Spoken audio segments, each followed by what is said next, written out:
अस्सलाम वालेकुम। पाकिस्तानियों अगर अज अपना माशरा वेखिए ना, साफ नज़र आंदा कि औरत आज़ाद है तो मर्द गुलाम है। वेख लो कि हुण जेड़ा भी काम है ना, कोई डॉक्टर है, इंजीनियर है, जेड़ा भी काम है, औरतां नूं वेखो तो वो आदमियां ने हर काम कर सकदियां। वो फौज च भी आदमियां ने जा सकदियां, पुलिस च भी जा सकदियां, डॉक्टर भी बन सकदियां। हर काम औरत कर सकदी है। जनियां तो वेखो तो वो आखदे ने कि भाई जी ये भी कम्म नहीं होंदा, औखा, इंग्लिश नहीं होंदी, यार पढ़ाई नहीं होंदी, ए फलाना कम्म नहीं होंदा, यार इदा तो दिल नहीं करदा, इंज भी नहीं होंदा। जेड़े बहाने औरतां दे होंदे न, सारे बहाने वो सारियां दलीलां नूं मर्द देंदे ने। उन्हां कोल बहाने ने, इं दियां चीज़ां ने। इंज ही वेख लो कि हुण की आज़ादी दी जंग चल रही है, साडी ये जुल्म दे खिलाफ जंग चल रही है। उत्थे औरतां जेह्ड़ियां न, उन्हां दा शैलिंग होंदी पई है, ओह् तशद्दद बर्दाश्त करदियां पईयां न। मजबूरन औरतां नूं निकलना पेआ इस जंग विच शामल होने वास्ते। ते मर्द सारे ऊँ तो बड़े बड़े जट चौधरी ते बड़ी बड़ी आइटम पंजाब च पई है। पिंडां अल जाओ ना, बड़ा बड़ा साह्न पेआ है। ते ओह् साह्न घर वड़ के बैठे हुए ने, चूड़ियां पा का।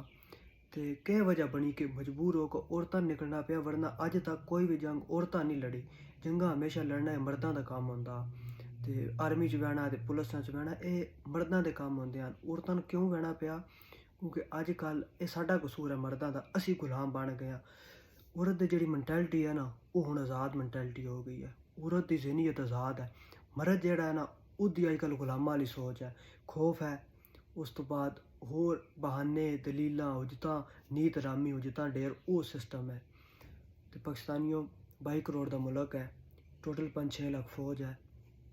क्या इतने भी मर्द नहीं पाकिस्तान चो कि जेड़े निकल के पुरअमन एहतजाज करन, जिथे मुज़ामत की लोड़ आ उत्थे मुज़ामत करन, ते बजाए इसदे कि औरतां निकलन, ओह् उन्हां आखन कि भाई जी तुसीं घर बवो, असीं जने आं, जनेआं दा कम्म होंदा जंगां लड़ना, ते असीं जाके जंग लड़ लैन्ने आं। एह् केह् वजह बनी कि इतनी मर्द इस कदर गुलामी दी सोच च टुर गए ने कि जंगां भी औरतां लड़नियां पै रहियां न, इंजीनियर डॉक्टर भी औरतां नूं बनना पै रहा, हर काम ही औरतां नूं करना पै रहा। और कल नूं पाकिस्तानियों ये शिकवा नहीं बनता कि असीं आज़ाद ना ये शिकवा बनता कि पाकिस्तान च फैमिनिज़म आ गई है, ट्रांसजेंडर आ गए ने, खुसरे जेह्ड़े ने ते एह् सारे, क्योंकि मर्दां दी हालत साढ़े सामने है।